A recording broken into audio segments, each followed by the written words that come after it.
Hello and welcome to the 150% Woke podcast, our fourth edition.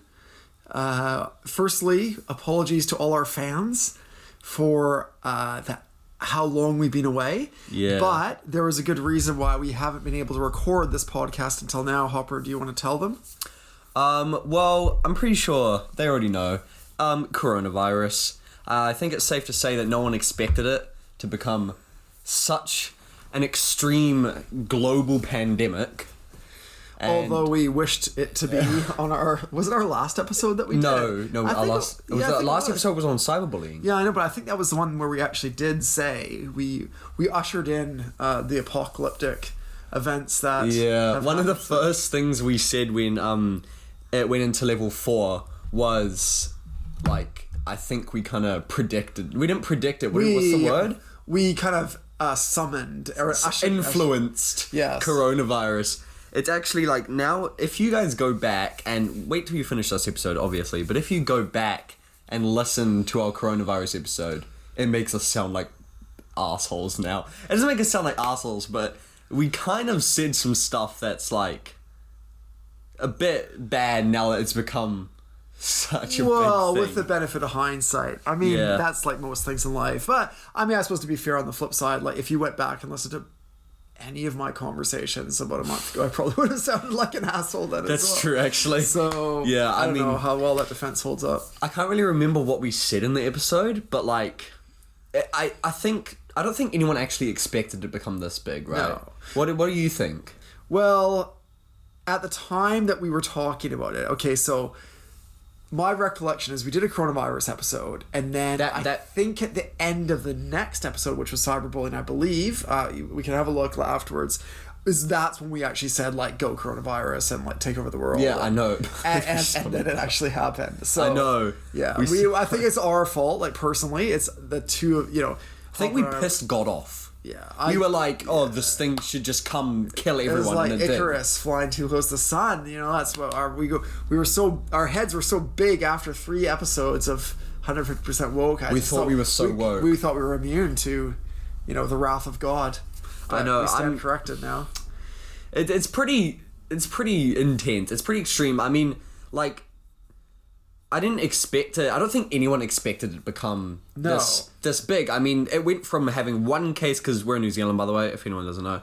It went from having one case to, like, it grew so quick, right? Yeah. Like, it took a week for it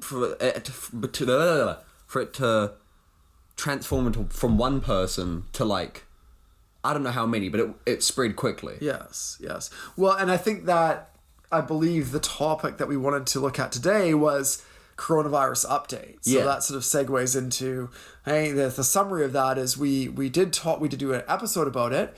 The time that we did our coronavirus episode, that was when it was still just pretty much confined to Wuhan and Hubei province in China. So that was the time at which we did it. And I mean, I remember at the time you were saying, is it a real thing? Is coronavirus real? And that was like kind of what the sentiment was at the time. So we got picked up on, and then now, I mean, fast forward, this is probably about over 2 months, from that. We did an episode in January, then we did an episode in February. The February one was the coronavirus one.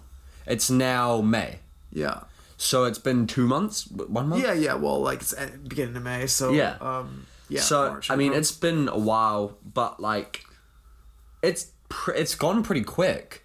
Like, from it just being in Wuhan to all around the world and everyone is in lockdown. Yeah. Like, it's pretty intense, and most people haven't experienced something like this in their lifetime. Like, I'm only 14, and it's really weird for me because most people, this has never happened to them. Yeah, well, I think, I mean, the word that gets thrown around all the time, I mean, it is correct, but you just get so used to hearing it, is unprecedented, which is essentially meaning nothing like this has ever happened before. And I don't think anything has. I mean, there's been global pandemics, as everybody knows, the Spanish flu in 1918, but not in modern society has everyone been confined to their homes across the world, pretty much, at the same time. And it does make people freak out, right? Oh, yeah. Like, it does affect people, like, pretty bad. I mean, like if this has never happened to most people, so when it happens, it's a big shock, right? It is a big shock, yeah, and no one's prepared for it. Exactly. I mean, one of the things that that gets talked a lot about at my work, and I think it's important to bring up is people's mental health, like how being in lockdown for a month. I mean, we've only been in lockdown for like a month, but there's other countries that have been in like 2, going on 3 months now. I think we've been in for like 6 weeks. Yeah, something like that. Yeah. But that's the thing is like, how do you like? It's interesting. Like for me, being an adult, like whatever. But I mean, like for you at your age, being a teenager, like how are you finding that it's affected like your outlook on life, your mental health, and like your friends and stuff? Like what is the impact of the lockdown being in that regard? Well, I think this might sound a bit cocky, but to be honest, I think the teenagers are obviously, the elders are the ones that are being like affected the most, but I think mentally teenagers are being affected the most, because our whole kind of, at the moment, from the age of like 13 to 19, our whole kind of life like resolves around like social and like having mates, going around to mates' houses, like partying, not really partying, but like socializing, right? Yeah. So when it like you can't see anyone for 4 weeks, it actually affects you more than you think. Like you think, oh, it's 4 weeks, like I can just, but you like actually realize, and I think it's made people like take less things for granted, right? Yeah. So they don't realize like how the importance of like friends and family until like they just can't see them. That's true. So I think it's affected most people in that way, where they don't actually realize how much like they rely on socializing. Yeah, that makes sense. And especially for like teenagers, because I mean, pretty much all I do is hang out with mates. I don't like to spend my time inside, and so it's been really boring. Yeah. But I think once it's over, it's gonna be a relief. Yeah, definitely. It's weird. I mean, for me, I think the fact that I was, I've been working through the whole lockdown, going into the office every day, and the work itself has been really intense. But then I definitely, the first couple of weeks of lockdown was really rough. Like I was not like in a good place, and then I started to kind of accept it and started to, I guess, just adjust to the new way of life. And now that, it's funny. I think, I don't know, but I do think that there's some people my age, like, adults that have been around for a while and stuff, that I don't know what to say my actual age. Yeah. That actually there's part of me that kind of prefers this lockdown situation, because if I think about what my life was like before we went into lockdown and how hectic, like 24/7. Well, you're an essential worker. Yeah, I know, but I just mean every aspect of my life, from like, work was a lot more hectic because I was out seeing people in meetings all the time, That's going true. to the gym, like long days, seeing you guys, going on activities, and to now, it's actually, yeah. I mean, there's aspects of it that are challenging. So you think it's become easier on you and your mental health as it's gone on? Yeah, definitely. Okay, that's interesting. See, I feel like I'm the exact opposite. Really? So it's like affected me worse for my mental health. Like just last week, I had an anxiety attack, and I've never had an anxiety attack in my life, but I just had one, and I was like kind of freaking out, and I know that's probably because of the lockdown. Yeah. Like if I was seeing mates constantly, I don't think that would have happened, but like, yeah, I feel like it's definitely not affecting me in a good way, Yeah, well, that makes sense, and I think that's something that I've been I have been concerned about, as to like how it was affecting you, because I think it's really true what you say, that teenagers, their life is predominantly their social life. And when they're at school, it's about their social life. When they're not at school, it's about their social life. Whereas I think for adults, I don't know, life in general can be quite overwhelming and quite hectic. So to actually get a bit of a break, and actually for people to be more concerned and talking about mental health, even though there are more aggravating factors because of the lockdown that cause people to have, just anxiety or any kind of mental health issues. So even though there's more factors contributing to it, the fact that it's like being acknowledged as something that's important to talk about, important to look after, like that's the number 2 thing at work. And people, first of all, it's like looking after customers, and it's like, okay, we have to all look after each other, check in with each other. How's people's mental health? We've been having like wellness, like conference calls with like these people about like how Zoom calls. I keep the video off, man. You need to chuck me one of those codes, eh? What codes? The Zoom codes. I feel like I can do some really funny stuff. No, I've seen all those pranks. Sorry to interrupt you, but I've seen like these YouTubers do those like pranks where they get the Zoom code. Yeah. And like, I actually think that's a really funny idea. And so I tried to get my sister to give me her Zoom code. So my mate has a brother in my sister's class, and we were gonna like do this massive like prank, but my sister like freaked out and like started crying. Yeah, and went to mum. She was like freaking out. So that would have been really funny, but I could see how that she would totally freak out about that. But like, I feel like that's gonna be so funny if we did something like that. Well, I don't even think we're allowed to use Zoom because of all the security risks. I think they've said like no freaking Zoom. Yeah, like, true. Because if anyone gets the code, they can join in, and you're just like talking about some like private information. Yeah, exactly. That needs to be withheld between the bank. Yeah. So I guess Zoom's not we just use Skype and we use Microsoft Teams. Yeah, I know. Oh my gosh. Well, that's how we dial out externally. I remember back in like when I was like 8 and we used to call our grandparents on Skype. I haven't heard the word Skype in like 2 years. Holy. Oh my gosh. Okay, Skype. Yeah. That's interesting. So that's our yeah, but no, I don't know. I mean, it's definitely been a unprecedented time. Yeah, I don't know. I mean, like, I personally think as well that the world's not going to go back to the way it was. No, I think it's going to have changed. Yeah. Like, not much.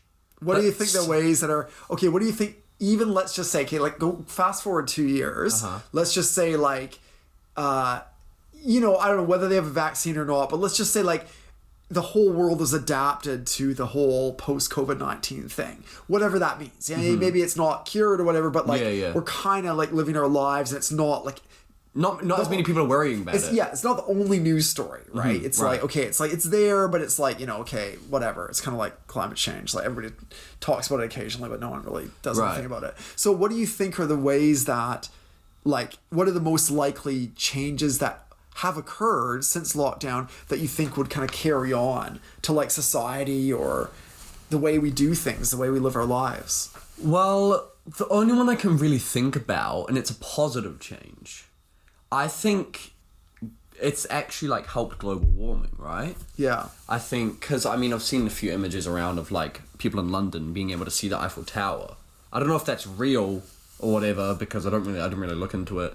But, like, that, I mean, a place like London, like, the global warming must be very high there. And, like, they've got to be creating a bit of pollution. So, for them to be able to, like, see the Eiffel Tower... And, like, pictures comparing LA before lockdown. Yeah, I was just going to say LA. I mean, our sort of hero, Joe Rogan, he was just talking about the other day. He was saying that... Shout out Joe Rogan. that the air in LA, he said, it's like pristine. It's like they've never... I know. He's lived there, like, how many years, and they've never... So it's... I think that's the other thing, is how quickly nature kind of rebounds. Given half a chance, nature, like, fills that gap. And I think some people are like, well, actually, like...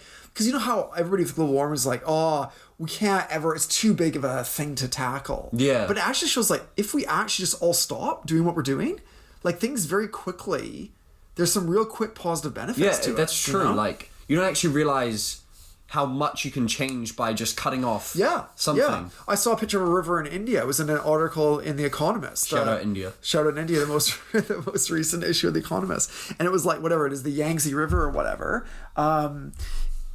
and they showed like this is what it normally looks like, and then just because the factory upstream hasn't been operating because of COVID, it's not polluting the river. So all they've done is stop polluting the river, and it's like it's clean. Like I mean, I'm not saying it's like perfectly clean, but you can visibly see it's a massive difference. So I mean, that's the thing. I mean, like, yeah, it's going to be interesting to see what the differences are going to be between when we finish this whole coronavirus thing and when we started. Like, there's going to be a lot. You're going to see a lot of it, like the positive changes. And I'm trying to think. Okay, I'm going to ask you the same question you asked me. Okay. So, what do you think? Besides from global warming, is there anything you think will be different after the lockdown? One thing that a couple of like business associates that have said to me that I hope is different. I really hope it is. And I would choose for it to be different in this way if I could, is that way less face-to-face business meetings. Well, I've realized how much more time in the day. That's what I was going to say. That you can actually be way more productive in your job. You're kind of wasting time, right? By not driving 30, 40 minutes in traffic, then having a meeting for an hour, then you get stuck in traffic on the way back. It's an hour on the way back. Just do it online. Fucking thing's 3 hours, bro. I know. I mean, why? I mean, why do you think I work till like 8 o'clock at night a lot of days? Because I've got at least 2 or 3 hours just out of my day. Mm-hmm. And that's just external meetings. Then we have these stupid internal. Like we now have 2 half-hour conference calls a week. And we used to start our Monday with an hour and a half team meeting. I bet you that saves so much time, right? It saves so much time. And you realize that people, when you have a face-to-face meeting, everybody kind of wants to have a little say. Man, when the boss is on the phone and there's like 20 people on the call. They just all shut up. Well, that's right. And unless you have something to say. Because you don't say it. That's right. Because everybody's listening to you. So you're like, oh yeah, like I'm doing good. And how's everybody? It's people are like, who's this idiot? Like, right. Shut the fuck up. Yeah, unless you got something to say, you don't say it. And like, but it's just like a different. Yeah. So I basically, in summary, I think like I really hope that in like the business world that there's way less business travel, that there's way less that people can work. This is the other thing they've talked about. You know how now in Auckland, right, people commute long distances from like Pukekohe to the city. Shout out Auckland.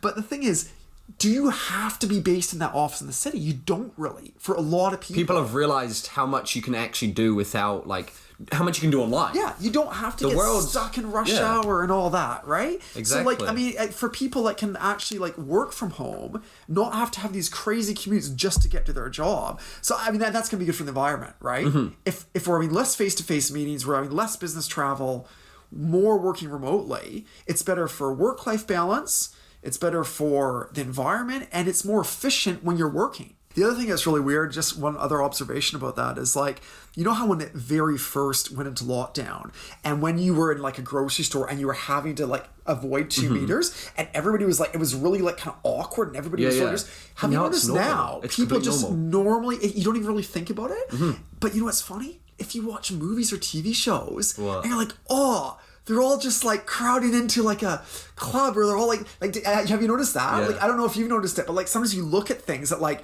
2 months ago you wouldn't even thought twice about. Just like we don't think twice now about keeping 2 meters from people. I know, it's just interesting. Look at them all shaking hands, or look at them all crowded in there. It's going to be awkward doing it. Yeah, that's exactly it. People, I that's the other thing I think. I don't think people, even when they're allowed to, like, look at America as a perfect example, right? They're all protesting about this shit. But then, like, when you ask people in the UK, you ask people in the US, like, do you support the lockdown or do you want to just go back to normal? And people are like, no, we don't want to go back to normal. We are scared for our health. Now, they're scared for their health. But I mean, like, once it becomes normal, people are understandably not going to want to be packed in at a concert. Yeah, true. With, like, people have realized strangers. How much, like, I don't know. I don't want to say like better it is to like. Yeah, I think it is better. It's got to be weird for some people because it's going to be for some people it's going to be weird being that close to people afterwards. Oh, definitely. I definitely. They're just going to instinctively. Yes, I agree. Yeah, like not be okay with it because of I think coronavirus has really like knocked something into their head where it's kind of real. Well, think about just shaking hands when you meet someone. Like, I'm not doing that anymore. I want people like shake your hands. You just say hi. Yeah, I know.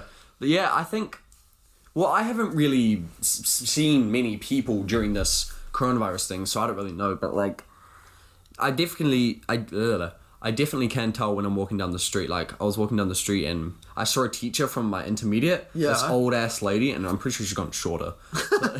She was, like, old, and I was like, damn, like, I didn't know she would be out during this coronavirus thing. Yeah. And she, like, I was walking on the path, and there was loads of room right next to me. But she went onto the road and around a tree. Yeah. Well, I was coming back from a run the other day, and I was same sort of thing. I was running, and these people would have been about maybe 10 meters away from me. I was running towards them. It was like like I'm not saying older couple, but let's say like in their 50s or something. Yeah. And they did the same thing, Hopper. They walked. They were on the path. I was on the path. They walked across the berm and walked to the other side of the road.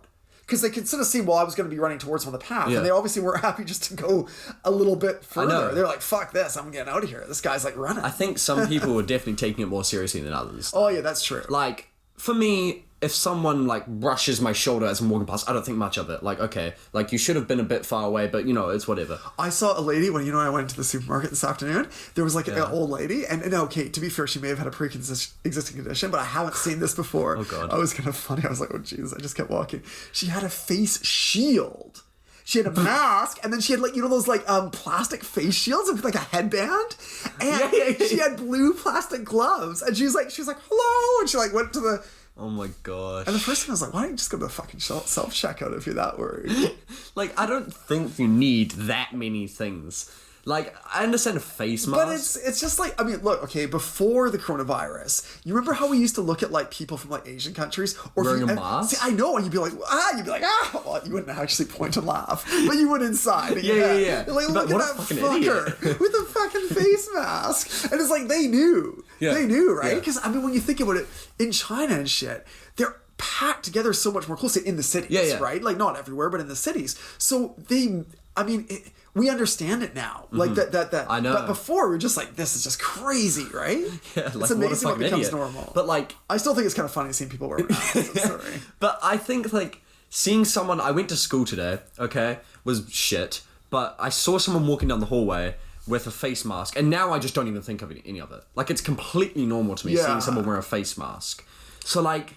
But that's exactly what you're saying. Beforehand, I would have looked at you and be like, what are you thinking? But you know what? I think the thing is, on a positive note, overall, it shows how quickly human beings, big societies can adapt and how nature can adapt. Like, I actually think it's positive. People are like, you know, and the other thing, okay, this isn't like funny or anything really, but the one thing that I think is really kind of sad out of all this is like, have you seen how quickly and how much money, you probably haven't been following this side of the story as much, 14. how much money all the governments are just throwing into the economies, right? Yeah. Now, so a tiny example of that is Andrew Yang, right, was running for president, and he was saying, we should give people checks. And people were like, this is a crazy idea. Fucking fast forward 3 months, Donald Trump is having his name personally, they're just sending checks out to people. The thing is, first of all, it shows that you can do it, and it also shows that they could have done it without a crisis. So all this stuff about like, okay, all these Americans that don't have healthcare, they can afford to do that. They could afford to make college tuition free, all Bernie Sanders shit that he's advocating for. They could have done all that. Yeah. Because they're doing it now, right? They're fucking doing it now. Yeah, I know. That just proves how much money the government has. Yeah, and it's all how political it is. You could have done all that, you know? But they just... I mean, a little country like New Zealand, how much money the government's already thrown out the door. I think it's like $40 billion or something. It's crazy. And it's going to go up to like $60 billion. And everybody's like, yeah, that's fine. Like, even like economists and everybody, they're like, yeah, no, that's what they have to do. Like, good on them. It's like $60 billion. Where were you keeping that money before this? Well, yeah, I mean, they could have done it, but, well, look, it's kind of complicated. I mean, they would have... It's not necessary for them to do it, so... In the absence of a crisis, there would have been too much blowback, right, to do it. But I guess my point being is, like, you could actually, you know, raise the standard of living for a lot of people around the world, you know, look after the poorest in society. Mm-hmm. You could have done that all along, you know. But it took a crisis. Yeah. And that's the kind of unfortunate thing. But hey, look, I agree with you, man. I think, number one, if the environment can be better off. Number two, if we can all... like adapt positively. That's a very good way of putting it. Have less stressful lives, you know, because we're not stuck in traffic and we're not, you know, running ourselves ragged. Like it's we can more balance our lives out. Then hey, you know, those are the positives out of it. I think that's a good way to end it off, to be honest. I think so as well. If few things to say. Shout out COVID-19 once again. I'm still rooting. Hashtag go God. COVID-19. What's your? Oh God. I'm joking. Okay. I think I definitely think we shouldn't root for it a bit more. I think it's gotten to the point where it's covered itself in glory already. I don't think we need to big it up anymore. I think I can definitely say coronavirus is real now. Yes. They've definitely proven my point wrong. So you don't think it's 5G? Conspiracy. No, I think I don't think it's a myth. I think it's pretty real. There's still people that are like anti-vaxxers and shit. It's I know. Oh, it's all fucking bullshit. It's all. I think people are saying. I think it's people 5G. are actually dying. Like I know it's like controversial, but like I think that is a real thing. So no, I mean I was just saying that tongue in cheek. No, I would just say be well, everybody. I'm sorry there wasn't. Stay safe. Stay safe. This wasn't as humorous as our normal podcast, but I think it's important that we revisit it. We needed to just get this out there. We needed, given that we brought this pox upon the planet. And we will we had more control over the earth than I thought we did. We did. I'm not surprised, to be honest with you, that we had that power. Like, just honestly. We're 150%. Well, we are 150%. If anyone's going to listen to someone about coronavirus, they're going to listen to us. Absolutely. Yeah. They're going to take our advice, maybe, spoonful tweak of bleach. a few things. Yeah, there you go. But no, in all serious, and we will. I'll tell you what we'll do. Why don't we leave something in the description about which episode it was when we ushered in the pandemic that's fallen upon us. Yeah. Just to clear up that confusion at the start of the podcast there. But anyway, it's been a pleasure. I thought you were going to shake my hand. I was. Oh my gosh. Whoa. Okay. Oh. Yeah, you can't see it. We're shaking hands. We're in the same bubble, and I just say, hey, like, bring on level 2, man. We've made it through level 4. We're in level 3. God willing, we'll get to level 2 next week. So stay safe, New Zealand, and viewers around the world and listeners around the world. Stay safe, everyone. Thanks for listening. Follow, download all our shit, listen to it, and hope you have a lovely day. Absolutely.